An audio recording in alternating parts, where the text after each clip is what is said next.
What's going on, guys? This is Redline here, bringing you guys another Destiny 2 build video. This is a build based around the Warlock Strand subclass, the Brood Weaver.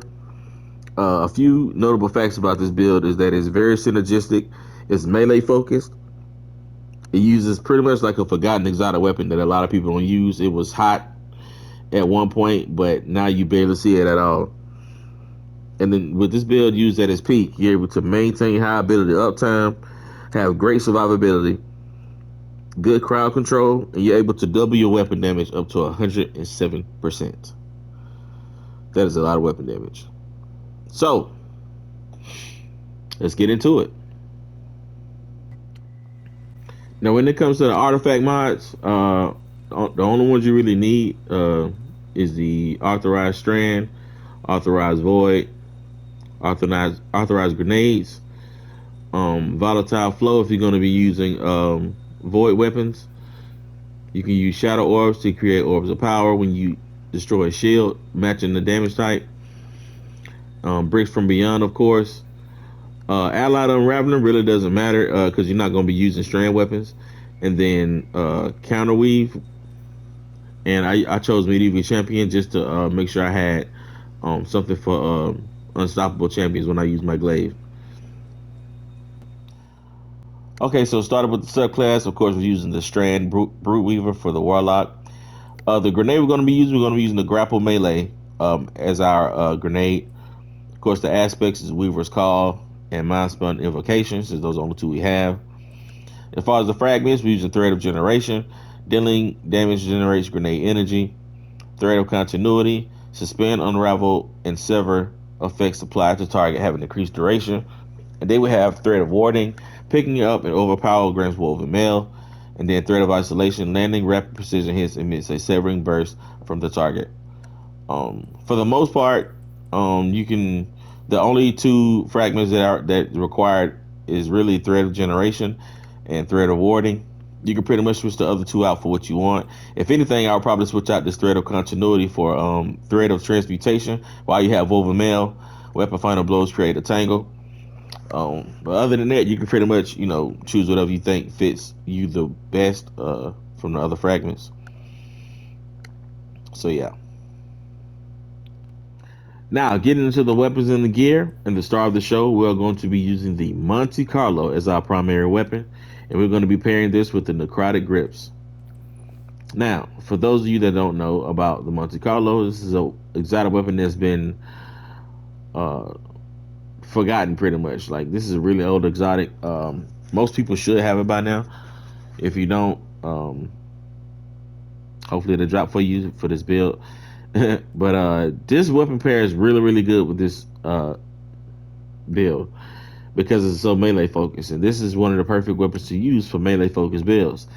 So it comes with fluted barrel, high caliber rounds, which is good for staggering targets, and then it comes with Markov chain. This weapon gains increased damage from melee kills and kills with this weapon. Melee kills grant ammo for this weapon as well, and then it comes with composite stock. So I'm pretty sure you guys are looking at Markov chain is like, yo, that sounds like swashbuckler. Why not use swashbuckler on a weapon instead of this? Well, the difference between swashbuckler and Markov chain is the fact that Markov chain times 5 gives you a 65% weapon damage boost. It caps out at 65%. Swashbuckler caps out at 33%. So the damage difference is really, really high between these two. So that's the difference between Markov chain and Swash. Also, it comes with the intrinsic trait, Monte Carlo method. Dealing damage with this weapon reduces your melee cooldown and grants a chance to fully charge your melee ability with each kill. So, just dealing damage with this weapon alone is reducing your melee cooldown. And when you actually get a kill, you have a chance to fully charge that melee. So there's going to be times where you may not have your melee up, but once you get a kill, it's just going to fully recharge your melee. Now, the thing is, since the Warlock has 3 melees, when it fully charges your melee, it's only going to fully charge 1. It's only going to fully charge 1 out of your 3 melees. So that's the only thing about it that I was saying. I wish it did all 3, but it really doesn't matter. But it fully charges 1 melee at a time. With this aspect, I mean with this fragment right here, dealing damage generates grenade energy. So as you're dealing damage with the Monte Carlo, you're going to be reducing the cooldown of your grenade and melee energy at the same time. That's why this gun goes so well with this build. Now for the energy weapon, I chose to use the Ecliptic Distaff because it's a melee, and me personally, I just like to use glaives in general. So, and it also pairs well with necrotic grips. When you get melee kills with this, you're gonna be procking that poison. And then I have retrofit escapade in my heavy.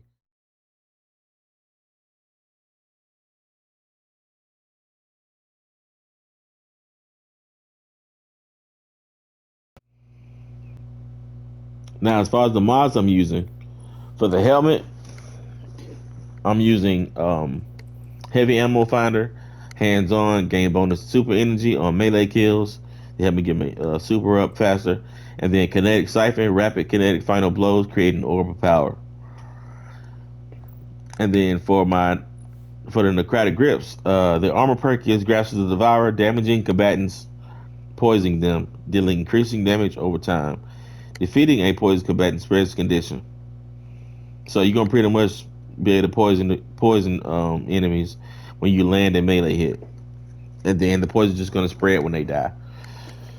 And then the mods have impact induction, causing damage with your melee attack, reduces your grenade cooldown, and then focus and strike grants class ability energy when you cause damage with the melee attack. And then heavy handed, your powered melee final blows create orbs of power. So this includes your needles and the grapple melee. The chest piece, I chose void reserves, sniper damage resistance, and then concussive dampener. You can use whatever mods you want on the chest piece. These are just the three that I chose to use though. And then as far as the leg armor, I have better already so that when I pick up overpower, I can start regenerating my health. And then kinetic weapon surge so I can get the 17% weapon damage from the surges. Now you're probably wondering how you're able to get 107% damage. With markout chain times 5, you're going to be getting 65% extra weapon damage, and you're going to be getting that based off getting a kill with your melee. So once you get a kill with your melee, you get 65% weapon damage. It's going to create an orb of power. Then you're going to pick up that orb of power and get weapon surge, which is an extra 17%. And then the extra 25% comes from the last update we got to auto rifles. Bungie decided to give auto rifles a 25% damage boost to red bar and orange bar enemies. So that completes your 107% weapon damage. So I want to drop you guys some footage of the build in action at its fullest. Um, you're gonna notice that at times I'm gonna be using my needles, and sometimes I'm gonna be using my grapple. The grapple is really good because it does high damage, like really really high damage, and it spreads the poison. And it also activates markout chain times 5 if you're able to get a kill with it. So hopefully this is a build that you guys will be willing to try out. I'm gonna, like I said, I'm gonna drop you guys some footage so you can see the build in action. As a side note, you do not have to use the necrotic grips if you don't want to with this build.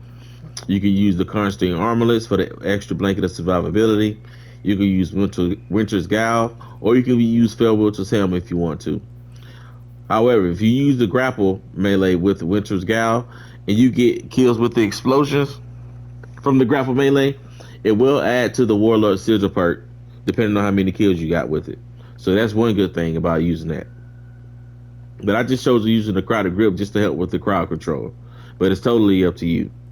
Also, if you're going to use the grapple melee on a yellow bar enemy or a boss, I would suggest that once you land a hit and you land on the ground, to jump back so you can avoid the AoE or the stomp or whatever attack that they try to pull off with you being so close. Though that's something I found helped out a lot, and you're probably going to see it in the footage as well. But yeah, those are a couple tips that I just wanted to give you all before going into the footage. So again, without further ado, let's get into it.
barrage is ready and waiting to receive the captives.